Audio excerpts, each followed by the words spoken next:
บายดีมื้อนี้ก็เป็นเช้าวันอาทิตย์วันที่9 เดือน 11เด้อตอนนี้เฮาเตรียมเครื่องพับผ้าให้กับลูกค้าต่างแต่10ฝ่ายผืนเด้อลูกค้าเด้อแต่ว่ามื้อนี้จะพับไปให้ลูกค้าเพียงแต่10ผืนเพราะว่าคนทรงเพิ่นพับได้บ่หลายเนาะสำหรับลูกค้าต่างแผงจะได้ผ้าเสื้อแบบนี้ลูกค้าจ๋าราคา1ล้านกับ20,000กีบได้โตขนาด6ฟุตเด้อความหนา15เซนแต่ถ้าผู้ใดอยากได้โตความหนา20เซนราคา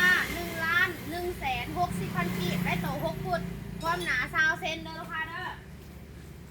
ผ้าเสื้อของทางห้างเราสามารถพับเครื่องได้บ่แตกบ่หักเด้อลูกค้าเด้อ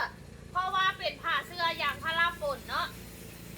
บ่มีเล็บบ่มีสปริงเด้อลูกค้าเด้อสามารถทบเครื่องได้แบบนี้เลยและเวลาใช้งานเนาะลูกค้าเนาะบ่มีเสียงดังรบกวนเด้อรุ่นนี้นอนนุ่มนอนมวนบ่แข็งเด้อลูกค้าเด้อรับประกันไปเลย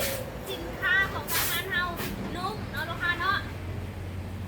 และสำหรับหน้าห้างของแม่ค้ายูเซโนแขวงสวรรค์เขตผู้ใดอยู่เขตใกล้เคียงสามารถมารับเครื่องอีกหน้าห้างได้เลยหรือว่าจะเข้ามาเบิ่งสินค้าตัวจริงก่อนสั่งก็ได้เด้อลูกค้าเด้อถ้าเป็นต่างแขวงสามารถโทรวิดีโอคอลมาเบิ่งสินค้าก่อนสั่งได้เนาะเพราะว่าต่างแขวงมีการโอนมัดจำก่อนเด้อลูกค้าเด้อถ้าสมมติว่าลูกค้าอยากได้เนาะเพราะว่าลูกค้าจะอยู่ใส่ก็ตามเนาะต้องได้โอนมัดจำก่อนค่ะว่าฝากบริษัทขนส่งเด้อลูกค้าเด้อ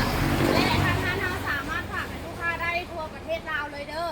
และโปรโมชั่นนี้แม่ค้าจัดโปรให้เพียงแต่เดือนเดียวเนาะก็คือจะเบิดเขตในเดือน11นี้แล้วเด้อหลังจากเดือน12เข้ามาแล้วจะได้อัพราคาขึ้นอีกน้อยหนึ่งเด้อลูกค้าเด้อเพราะสามารถซื้อได้ในราคานี้นะ